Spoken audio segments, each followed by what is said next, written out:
திருச்சிற்றம்பலம். தென்னாருடைய சிவனையை போற்றி, எந்நாட்டவர்க்கும் இறைவா போற்றி.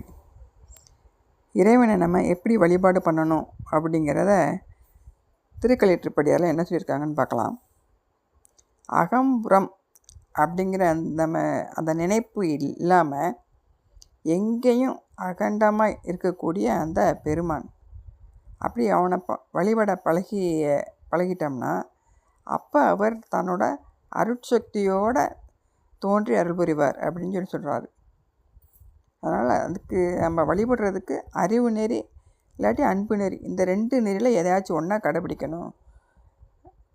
பாடல்: உள்ளும் புறவும் நினைப்பொழியில் உன்னிடையே வள்ளல் எழுந்தருளும் மாதினொடும் தெள்ளி அறிந்து ஒளிவாய் அன்றியே அன்புடையை ஆகி செறிந்தொழிவாய் ஏதேனும் செய்.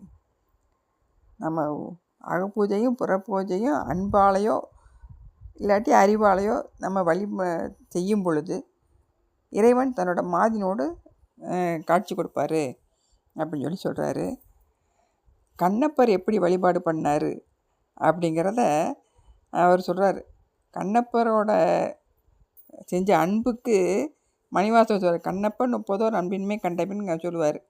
அது மாதிரி அவரோட அன்பு சாமிக்கு மட்டும்தான் தெரியும், அதை யாரும் அறிஞ்சிக்க முடியாது அப்படிங்கிறத கண்ணப்பன் ஒப்பதோர் அன்பின்மை என்றமையால் கண்ணப்பன் ஒப்பதோர் அன்பு அதனை கண்ணப்பர் தாமறிதல் காலத்து யார் அறிதல் அல்லது மற்ற யாமறியும் அன்பன் ஏது அப்படிங்கிறார்.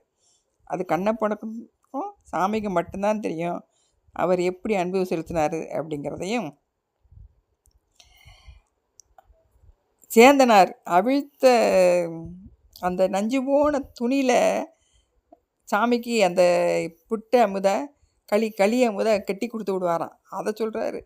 அவிழ்ந்த துணியில் அவிழ்ந்த அவிலை அவிழ்த்த மனத்தால் அவிழ்க்க அவிழ்ந்த சடை வேந்தனார்க்கு இன்னமுதம் ஆயிற்றே மெய்யன்பில் சேந்தனார் செய்த செயல். சேந்தனார் எப்படி அவர் அந்த களியை அந்த அவிழ்க்க முடியாத துணியில் கட்டி கொடுத்து விட்டாராம். அவரோட அன்பு, சேந்தனாரோட அன்பு எப்படி இருந்துச்சு அப்படின்னும், சுரந்த திருமுலைக்கே துய்ய சிவஞானம் சுரந்துண்டார் பிள்ளை என சொல்ல சுரந்த தனமுடையால் தென்பாண்டி மாதேவி தாழ்ந்த தனமுடையால் அன்பிருந்தவாறே.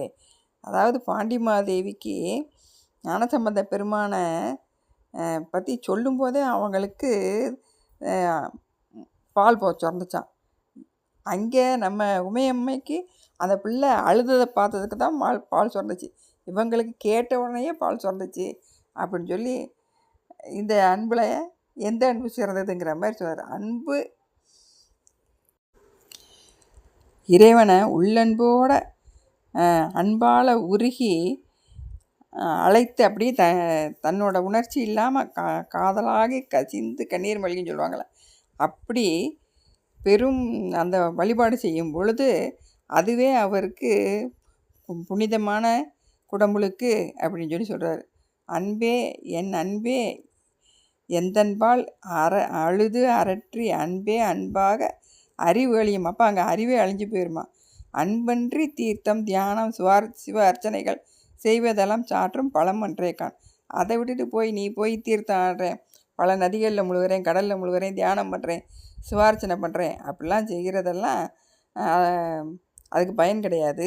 நீ உள்ள அன்போடு நீ இறை வழிபாடு பண்ணணும், அதுவே சிறந்தது அப்படின்னு சொல்கிறாங்க. திருச்சிற்றம்பலம். இறைவனை இப்படி அன்பால் வழிபடணும் அப்படிங்கிறத சொல்லப்பட்டிருக்கு. திருச்சிற்றம்பலம்.